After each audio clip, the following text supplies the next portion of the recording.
happy Sunday, you guys. I just want to jump on here and share something with you. But before I do that, I want to share this with you. And I know it's not a big deal to some of you, so don't be looking at me like, girl, it's a tongue brush. What's the big deal? Well, it's a pretty big deal because, one, I've never actually seen one. Now, don't get me wrong. I have a tongue scraper. But I've never seen it like in a brush form. And I know that we all brush our tongue with our toothbrush, but to me, this is a game changer. I've been using this, like I said, I just got it about a week ago, and it is the truth. So if you want a tongue brush, get you one of these, and it has the scraper thing on the back. And I just put this on there to cover it up. But that was one of the things I wanted to show you. But anyways, I want to jump on here and share with you about insecurity and how the enemy uses that to hinder us from doing more. Do you ever think back to when you were younger, how much confidence you had? You had no fear about doing anything. You just did it because you just knew you could do it. I have an Aunt Mariah. She's passed on, but she's still my aunt. Just because she's passed on doesn't mean she's not still there. And I'm going to alternate between auntie and because that's just how we do. But anyways, she used to watch me sing. Like I would get my not toothbrush, I was just talking about that. I would get a brush or whatever, and it would be my microphone. And every morning, because we all kind of like live together, it's a whole thing. Every morning I would wake her up and ask her two things. Aunt Mariah, can you come down and make me some lace eggs with rice? And if you're wondering what lace eggs are, they're just over medium eggs, but she would do it to where the white part would look like it had lace on it, and they were the bomb. But after she would cook breakfast, and she wouldn't just cook breakfast for me, but if it was that particular morning, it would be specifically for me. And mind you, I was the favorite in the family. I'm just kidding. I don't want my family coming after me. But if you know, you know. But anyways, so after she would make breakfast, I would tell her, get ready for the concert. And I would just sing. It would be El DeBarge, Love Me in a Special Way. I know I'm telling you guys how old I am, which I don't care because I always tell you guys that I'm 51 as of August 14th. But just going back to her watching me sing and the confidence I had doing it, you couldn't tell me I couldn't sing.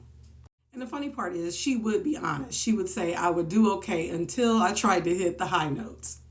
But it is something to people watching you with full confidence that you're doing a great job and they don't have a problem telling you you're doing a great job. And when they're correcting you in love. It's just something to that. And so I just learned through life, that's what confidence looked like, doing it and doing it afraid. Doing it no matter who's watching, because at the end of the day, if you're doing your best, that's great. If it's something you need to work on or whatever, they're going to tell you in love. And yes, I'm giving you guys the real. I'm going to be alternating between the filter and then just the real Rayette. And this is my real face, my real look. Sidebar, this is totally off the subject, but do you ever notice how many people wear filters, take pictures with filters, and then you see them in real life and you're like, ooh, probably should either keep the filter or not so nobody's surprised or startled? That's something you would say. I wouldn't say that. But anyway, going back to confidence and insecurity and all that good stuff, it's something to people truly supporting you. And when you get that true, genuine support, it makes you want to be your real, authentic self. But then life has a way of tainting that, whether it be relationships, trauma from someone else, or your own trauma. It plays a part in how we see things, how we go after things, how we believe in ourselves about things. And sometimes it can cause you to believe more in others than yourself. And I have been guilty of that. Sometimes cheering for people harder than myself, believing they have the full potential to do it versus me. And sometimes I'm looking like I'm way smarter than you. I'm way talented than you. And I'm not saying that to be mean or judgy or anything, but it just comes with being insecure, not having a confidence that you need to have and you once had, but somehow you lost it by the wayside. But the enemy will use that to hinder you from doing things. And I said all that to say this. I've flown many, many times, and I've flown on a plane for 4 hours, thought nothing of it because, you're doing it with fear, confidence. You're not thinking about anything. So coming up soon, I'm going to be on a plane for over 4 hours, and I instantly got anxiety driven. I just instantly start feeling like I've never been on a plane over 4 hours. And over the years, I have developed anxiety about certain things. I don't like being in closed spaces too long. I can't sit in the back of a car. I can, but it probably just needs to be me or me and another person with a whole bunch of space between us. So anyway, I noticed that we're going to be on our flight for, over 4 hours. And I instantly started getting panicked, like just start feeling like I'm going to have an anxiety attack and I'm not even on the plane yet. But I said all that to say this, and I'm rushing because your girl got to go to work. But sometimes the enemy will download that fear, that insecurity in you to hinder you from doing that thing. And sometimes it's God showing you there's more for you. There's more that He wants you to see, places He wants you to go, because there's blessings on the other side of that fear that might hold you back. And I instantly had to check myself, like, you know what? If I keep letting fear stop me from doing X, Y, and Z, if you keep letting fear from stop you from doing X, Y, and Z, you will never get to see what's on the other side of the fear. And what's on the other side of the fear is comfort, calmness, peace, God, your blessings, all the things. And if I had to spend any more time, allowing myself to get caught up in that emotion, I would have probably talked myself out of going the place that I'm going. And I was going to go anyway, but some of us stop doing things out of fear. I've been guilty of it. I've done it before. That's how I know it's the enemy, because I've talked myself out of going to support other people out of fear of my highway driving and driving in a big city. So I want to tell you this Sunday morning, or whatever time you're going to be listening to this, or this comes across your For You page, don't be afraid. I'm telling you this just like I'm telling myself.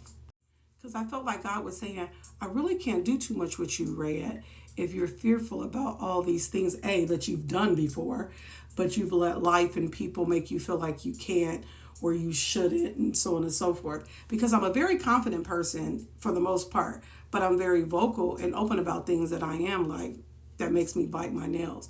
But I just want to jump on here and encourage someone who's feeling like, I can't do it, I don't want to do it, I'm afraid to do it, my anxiety's going to kick in.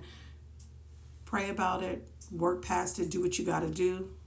I tell my kids the same things, but you already know a preacher cannot be heard in his own house. I'm not a preacher though. But what that means is people don't hear you when you're close to them. You have to tell somebody else, or they have to hear it outside before it makes sense to them.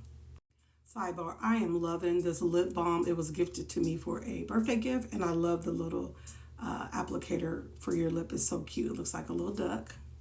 But yeah, it was just put on me to share that with someone.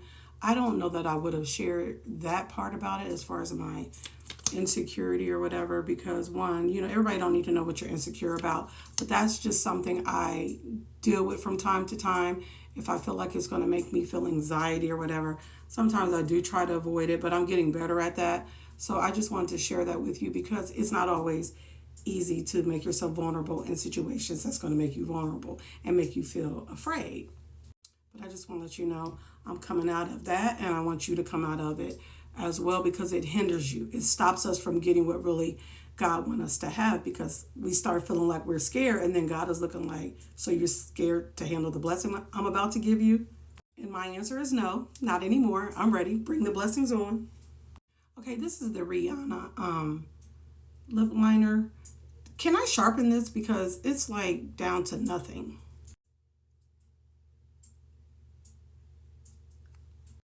Just remember, a lot of these content creators that get on here, when they're encouraging you, one, because they're encouraging themselves and they've been there and done that. So that's how they're able to talk from experiences. And we're all old enough to know that nothing's new under the sun. For the most part, we've all dealt with something or is dealing with something. Happy Sunday, you guys.